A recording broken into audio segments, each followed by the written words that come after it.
Well, good evening, everybody. First of all, just to explain, this will be a very short, just to read through an article today from Newsweek. It's 4 minutes past midnight here in the UK, so I will get some sleep, find out what everybody else thinks about this latest development.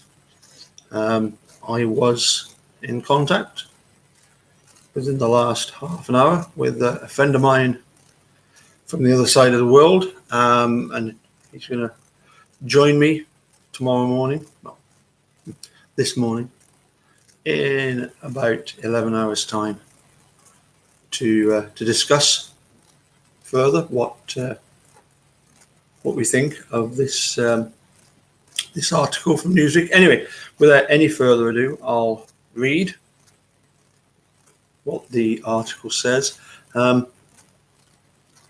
Interesting that I have been obviously in contact recently with hi there. I have been in contact recently with both Ken Kratz and as would appear to be one of his YouTube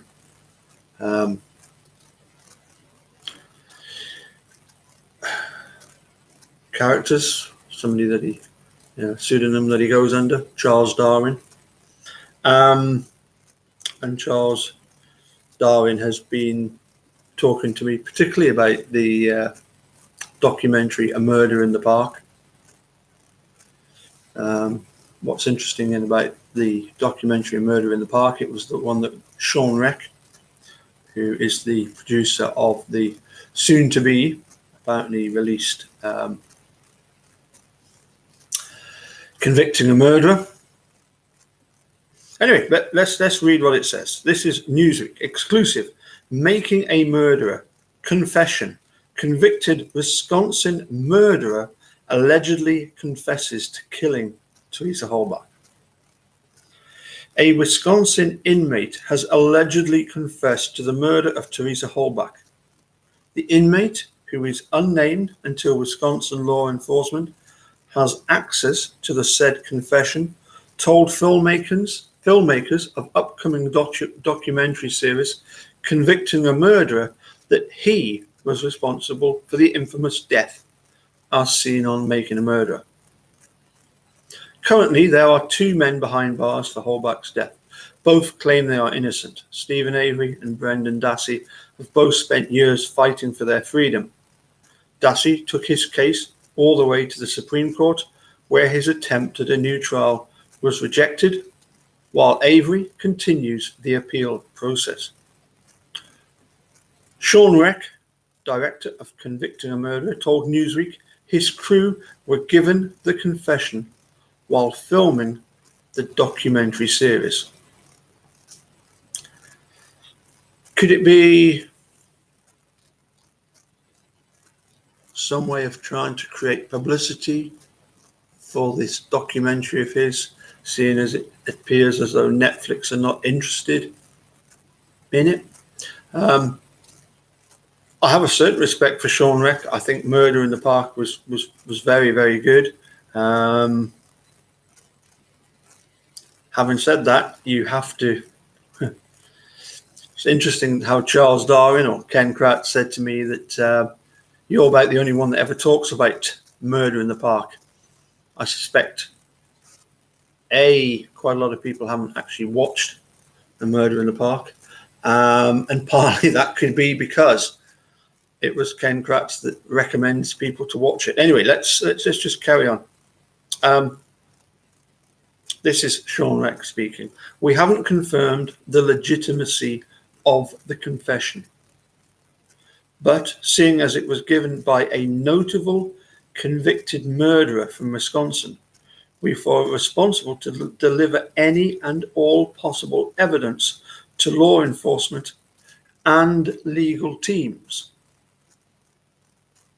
So that, of course, suggests to me that that they've passed on this confession to obviously law enforcement and the legal teams, including, I would assume, Kathleen Zellner. He told Newsweek, having been in production for 20 months, we've uncovered an unfathomable amount of information and evidence that is leading us to the truth. Our investigation does not end here. Sean Reck, also confirmed the confession did not come from Dassey or Avery. And that wouldn't surprise me the slightest, because I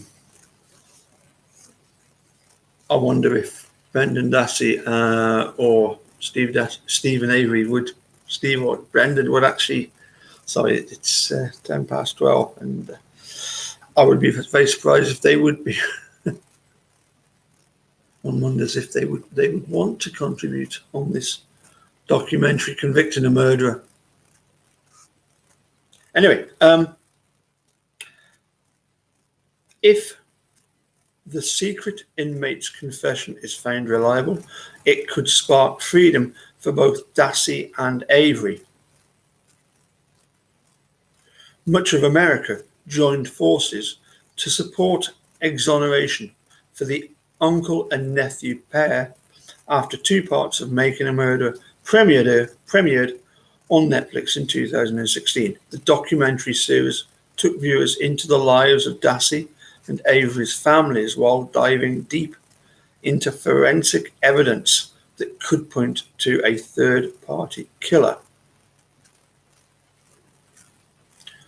Apparently, Convicting a Murderer will be completed in March. As I say, as far as I know, they don't have any sort of TV company that's wanted to pay for this Convicting a Murderer. And as far as I know, as I say, Netflix have not wanted anything to do with it. Kathleen Zellner, Avery's current lawyer, has a handful of theories that point to other members of the Dassey family as Halbach's killers. She spent years recreating parts of the crime scene and evidence in hopes of proving Avery couldn't have committed the murder he's convicted of. If Avery is exonerated, I would say when. I don't think there's a matter of if in this at all. I think this is.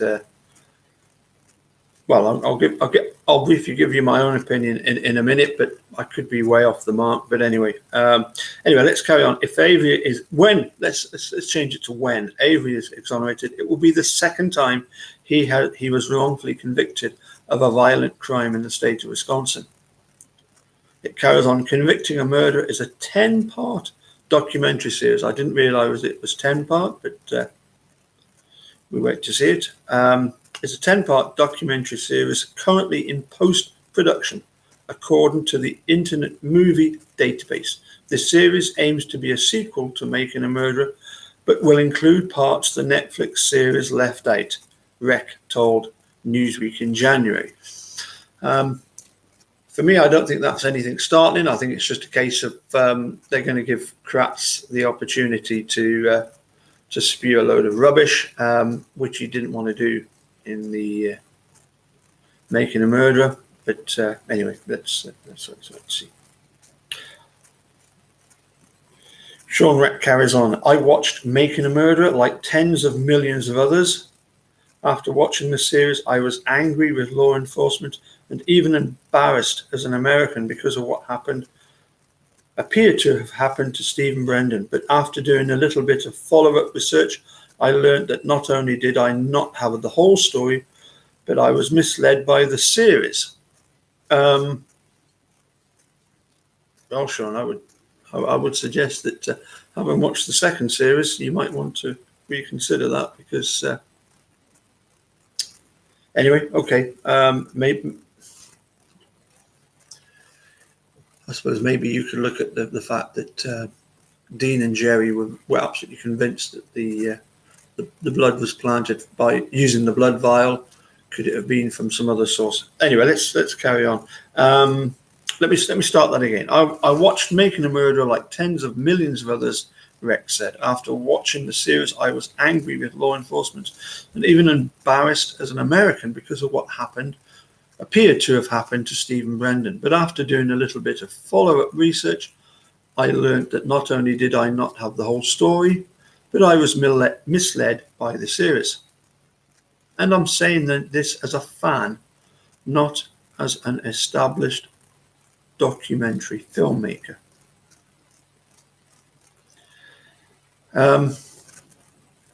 In the docuseries, a handful of law enforcement figures who believe Avery is guilty, like Andy Colburn, are expected to appear. Convicting a Murderer is expected to come out on a to-be-determined streaming platform in 2020, according to Rec, who said it will be finalised in March. Well, I seem to remember we were told originally it was going to be sometime this year, then it was going to be the end of this year. So anyway, it's getting later and later.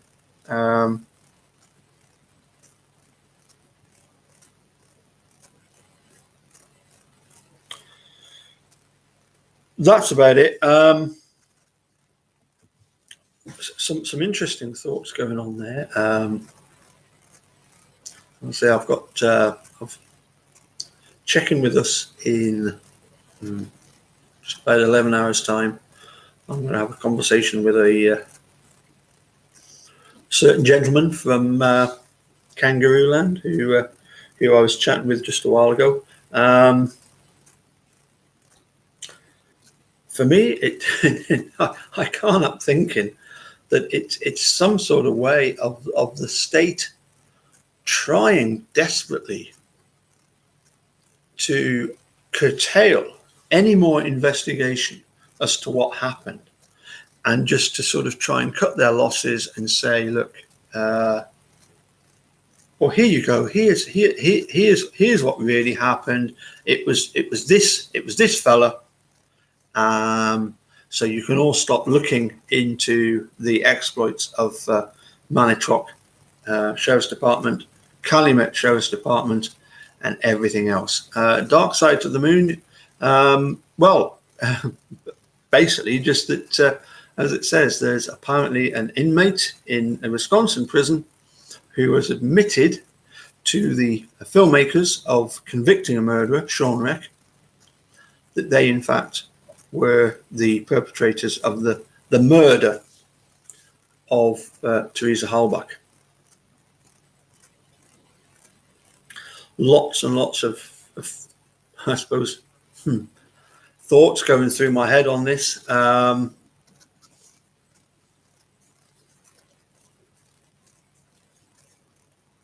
From, as I say, from the point of view of, is this the state trying to cover up something, trying to stop any more investigation into what's actually happening, or what happened in that investigation, and the conviction of Stephen Brendan. Recently, we've had those photographs, which Millbilly did an excellent video out concerning the supposed scratches or dents that appear to be on the side of the RAV. Very, very strange. It caused everything about this case for me calls into question. You know, was that Teresa's RAV4 that was found? When a lot of people are saying that, you know, it used to be a green RAV4 that she drove, now it's a blue one that they've got. And I suppose the other question that always crops up in any conversation, you know, whose bones are they? You really need to know that. Could getting somebody who's already a convicted murderer to say that they've committed a crime, is this a way of trying, as I say, just trying to brush everything under the carpet and say to everybody, well, here you go. Well, let Stephen Brendan out, and you can just forget looking any further into this. I honestly, nothing would surprise me. I'm sure you guys are exactly the same. There's nothing would surprise me at all about what's going on over there in Wisconsin. And the sort of the panic that must be going on there. Also, I saw a tweet earlier today, and let's see if I can find it, from Rubber Ducky, because I thought this was absolutely fascinating. Let's see. As you can probably imagine, I tend to keep up with most of the stuff that's being tweeted and going backwards and forwards. Rubber Ducky, in a tweet, posted, paging M. Kratz. Paging Mr. Kratz? I don't know. Anyway, paging Ken Kratz. I hope you are ready for this week.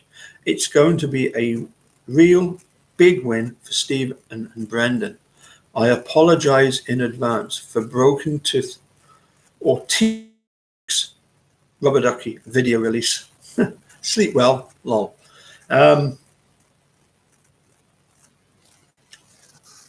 To me, it just seems that we are constantly getting more and more interesting things that just beg a belief. I don't know about you, but when we saw those pictures, thousands of pictures, and hundreds of bits of concrete that are completely worthless, of no evidentiary value whatsoever, and yet we've got hundreds and hundreds and hundreds of pictures of bloody concrete. Does that suggest that there were some that genuinely thought, that Teresa did meet her demise in the garage? But surely there must have been a tipping point at some point when, the lead investigators realised we're barking up the wrong tree. But they're so committed to proving that Steve did it. Very strange. Anyway, I'm going to say cheerio. Thank you all for joining us. I'm sure that that the dude and a few others will want to discuss this further. You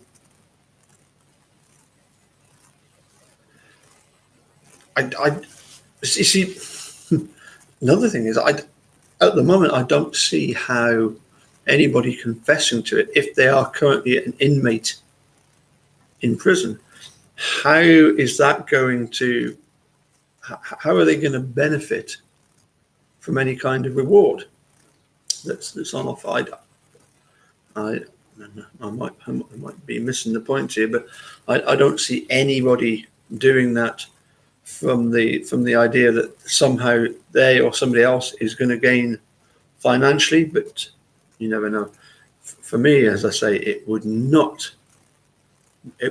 surprise me in the slightest if the state aren't trying to somehow deflect attention. Anyway, if you get the chance to, as I say, I'm sorry, America, it's going to be 11 o'clock this morning in, as I say, in about 10 and a half hours time. I'll go and do my lesson, and then I'll have a chat with the HOD himself, because he's got some interesting, as I said, I had a brief chat with him before I came on air. He's away to work, so we'll catch him in the evening when he'll be suitably chilled and hear to what he'll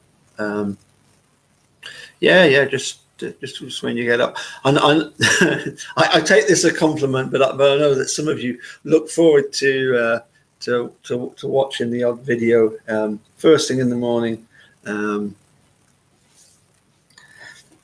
Finally, I've been meaning to do this all day, and it's something a wee bit funny that I came across recently, and I had nothing at all to do with making a murderer, but I'll share it with you anyway because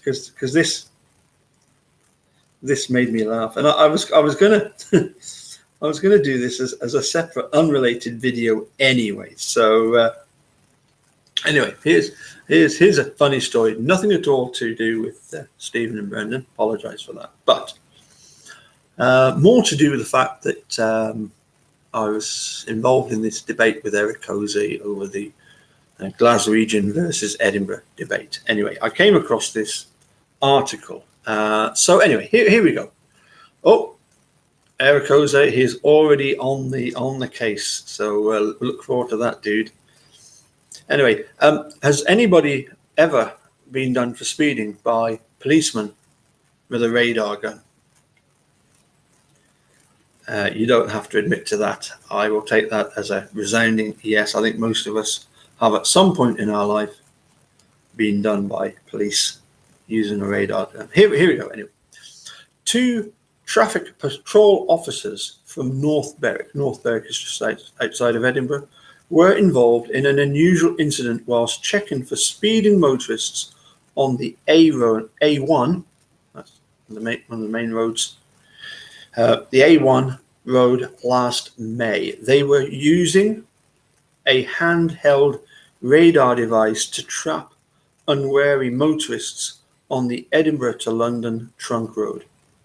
One of the unnamed officers used the device to check the speed of an approaching vehicle and was surprised to find that his target had registered a speed in excess of 300 miles per hour. The £5,000 worth of machine then seized up and could not be reset by the bemused policeman. The radar had in fact latched on to a NATO Tornado aircraft in the North Sea, which was taking part in a simulated low-flying exercise over the borders in southern Scotland. Okay, so they managed to latch onto a Tornado jet. Following a complaint by the Chief Constable of the Lothian and Borders Police Force to the RAF liaison officer, it was revealed that the officers had in fact had a lucky escape, because the tactical computer on board the aircraft not only detected and jammed the hostile radar equipment, but had automatically armed an air-to-ground missile ready to neutralize the perceived threat. Luckily, the Dutch pilot was alerted to the missile status and was able to override the automatic protection system before the missile launched. The police have so far declined to comment, although it is understood that officers will be advised to point their radar guns inland in future. I'm still laughing at that. I think that's absolutely brilliant. You know, you can only imagine that. You know that the police are there. You know, and they suddenly think, "Oh, how far is that plane's going?" Anyway, sorry. We'll catch you again soon in about 11 hours. And you've heard it from the dude himself. He will be uploading a video in about 3 hours. So, well, that's interesting. Cars, we are midnight. He is on Crunch Island. He is half past 4.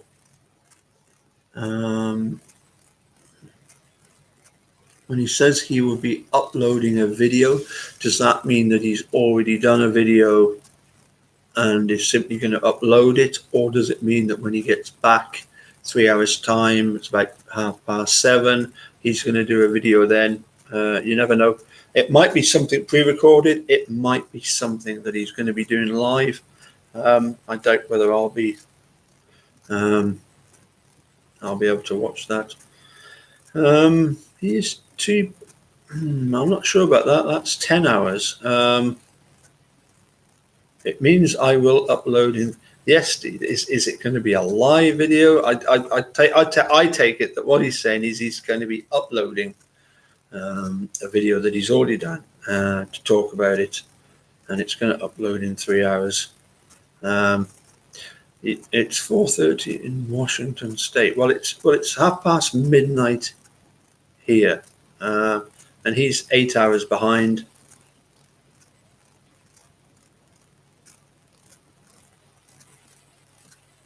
I still make that. Hold on a sec. Washington State. You're on the Pacific coast as well, aren't you? Washington State. Yes, of course you are. So yes, Pacific time. Yeah, 4:30 for you, dude. Yeah, I thought that's what it is. So so are you going to go home and do a video, or did you? Well, no. Clearly, that's not what you're going to be. Oh, Premiere uploaded. Fine. Okay, so you've done a video, and yeah. Okay. No worry. My clock stops regularly once I've had a few beers, which I haven't done tonight. So, anyway, for me, whatever the outcome of somebody confessing, it just keeps fueling the story. Hi, Roll. No, you're not late at all, pal. You're an hour ahead. You're 1:30 in the morning though. There in. Have you figured out who it is? Nobody's figured out who it is. This is the interesting thing, isn't it? If somebody has admitted to it, then they're going to have to. It's going to have to be corroborated. That's going to be interesting. How the how CASO, because they are the ones investigating, that reopened the investigation in 2017.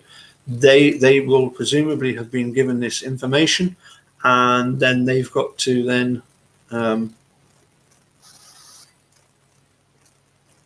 do some sort of investigation. Do we have any faith in CASO? None whatsoever. Hey, just have to wait and see. Anyway, I'm not going to say any more. Thank you, everybody, for tuning in, as usual. And, well, I think it's quite exciting stuff. It could be anybody. It's certainly somebody that's locked up already. So,